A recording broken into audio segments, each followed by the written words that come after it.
So, we have our new national champions. The Ohio State University beat the Notre Dame Fighting Irish with a score of 31-28 as the final. I will say, talking about it, and I know I'm normally saying my intro and stuff for the show and stuff, but I think since I've had to make you guys wait for a while, because I've had a lot of busy stuff in my freaking life the last couple of weeks, I'll just get it out of the way now. So the first thing is obviously Ohio State winning. I did have him as one of my three options. I didn't have him in my final choices, and I'm honestly not even mad with it because I knew for at least a bare minimum fact that I wasn't wrong because I had him as my options. I had him as the winner. It was definitely probably the best decision I could have made, though. But hey, I'm certainly not complaining. And this time I got a drink with me, so now I'm gonna be good to go. And shifting now to the NFL with the playoffs. Lions, you have fucked yourself dry. You lost your offensive coordinator now to the Bears, which doesn't even feel right. It doesn't feel real. It doesn't fit. Nah. But do I think, though, that this is also my mother's cane? Do I think the fact that the Commanders are going to make it to the Super Bowl? I honestly think they do. I don't trust the Eagles at all. And with the fact added to... With the Eagles just being there, I feel like that the Commanders are going to be a team that's going to shock them and get to the Super Bowl. Now, between the Bills and the Chiefs, I got no answers for that one. I'm feeling like it's going to be the Chiefs because the refs like to just rig every fucking thing. But if the Bills win, I think it's going to be a fun Super Bowl matchup with the Commanders versus the Bills. But if I had to really pick an obvious answer, I'm going to say it's going to be the Chiefs. And it's going to be the Chiefs and the Commanders for the Super Bowl. Which honestly would be kind of a fun one. The David versus Goliath type story. That honestly fits very well for how the Chiefs are.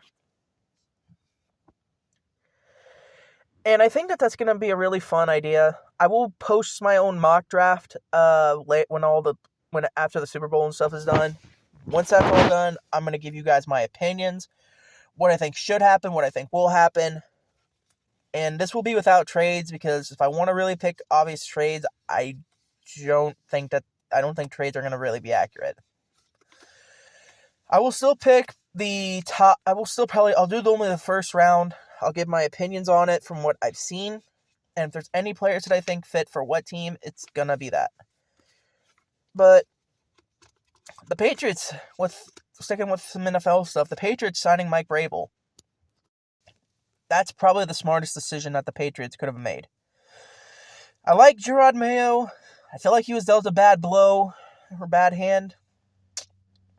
But I think Mike Vrabel is probably the better option. He's now with basically the best position that he can be in. I think with Drake May being there, they're going to give him a lot of the free reins to take whatever player that they want. You've got Chris Gonzalez coming back finally from injury, I believe, or just from a rough sophomore year. You've got Drake May, who's really just played like the best he could, putting up a lot of fights for a lot of these teams. And I think that the Patriots could actually be a sneaky team to make the playoffs. I really do. I don't think it's going to be I think it's going to not be next year, but I think it's going to be the year after. I trust Drake May to make a big improvement because I actually had him over Caleb Williams. And looking at the stats now, even with the sacks and stuff, I still trust Drake May over Caleb Williams. And I also think it's funny how Cliff Kingsbury is definitely just ran like a no-huddle offense and just let Jaden Daniels run the show. But honestly, I think that's probably the best situation for a man who's like for Jaden Daniels. Now we're shifting a little bit to basketball. From what I've seen, there's been a lot of shifts and movements. I haven't fully checked out some of it. But my favorite team, Xavier, beat the number 7 team, I believe it was Marquette, last week or a couple weeks ago. I'm always going to be a big Xavier fan. I always liked them. Never really had a reason why. I think because I liked their old logo.